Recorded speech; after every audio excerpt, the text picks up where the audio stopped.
Yes, guys, welcome back to another video. Welcome to the George Benson Football Channel. Mudryk has passed a polygraph test in Ukraine. And look, we're going to delve into this today because Mudryk has become the forgotten man at Chelsea Football Club. He's not played for Chelsea in nearly 5-6 months now. And it's because he was tested for drugs, banned substances were found, and we've had to wait a very peculiar, I'm going to say is the term that I would use here, a very peculiar amount of time to actually find out what is going on with that B sample result. So we'll go into that first, but make sure you're subscribed to GBFC. And whilst you're here, smack a like if you are enjoying the daily uploads right now. We're killing it, and so are you guys with all the love. So a big thank you. But let's take a little look now. Ben Jacobs, Mikhailo Mudryk has passed a lie detector test as he bids to clear his name. Shakhtar CEO Sergei Palkin tells me. Shakhtar could lose 30 million euros if Mudryk doesn't play for CFC again. You see where we're going with this here, can't you?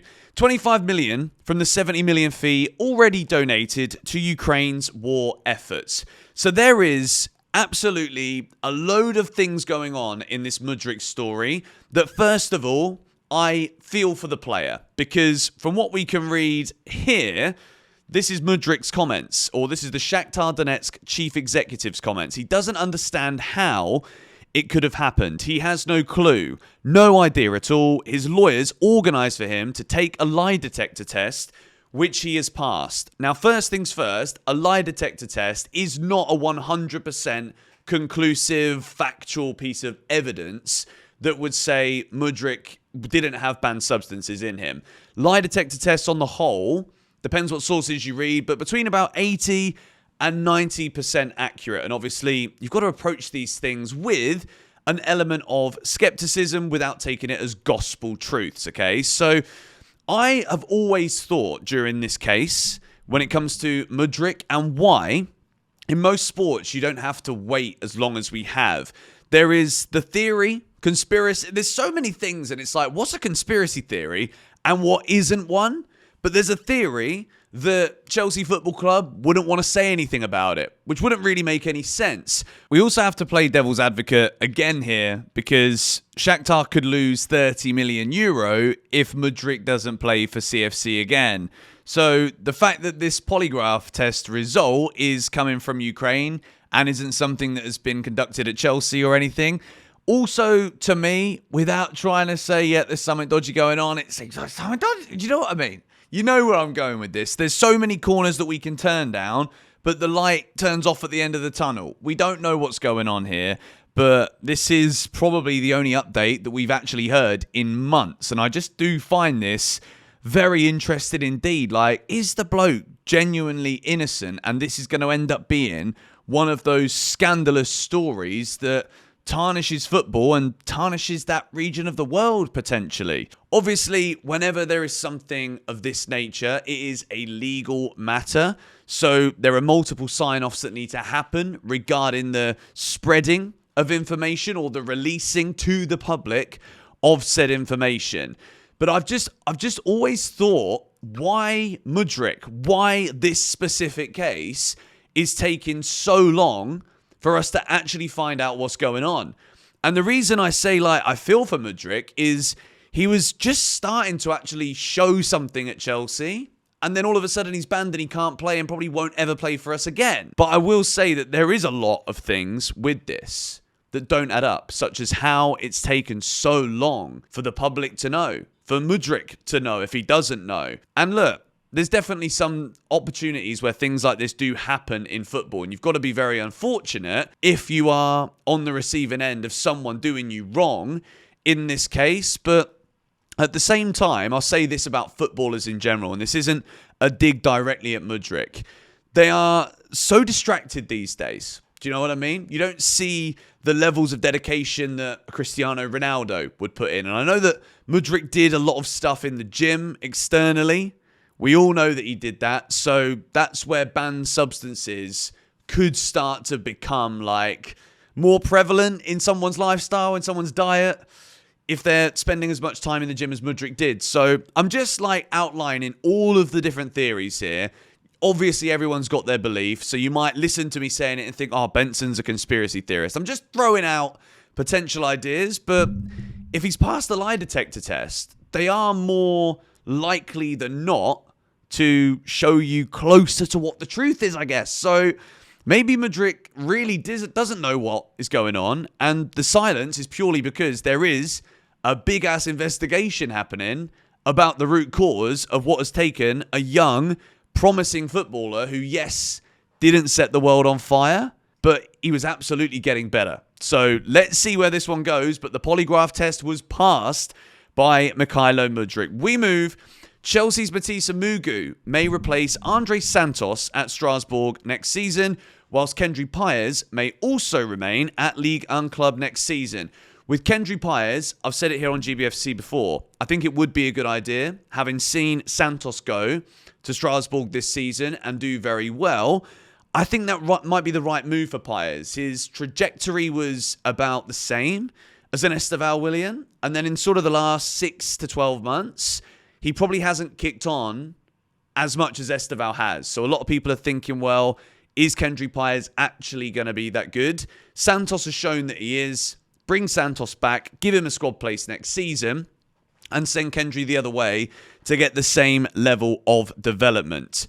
The interesting news, though, here regarding Esteval Willian's agent, Andre Curry, confirms he will join Chelsea after the Club World Cup. Yes, he's arriving after the Club World Cup. He's a world-class player, very good, a guy who's going to make history there. We have spoken about Esteval a few times here on GBFC. I'm really excited about this guy. There are some young players that, even though I spend a lot of time on this channel preaching, saying we need to buy more experience, we've got to stop buying all these kids, there are some of them, like your Cole Palmers, where immediately they work.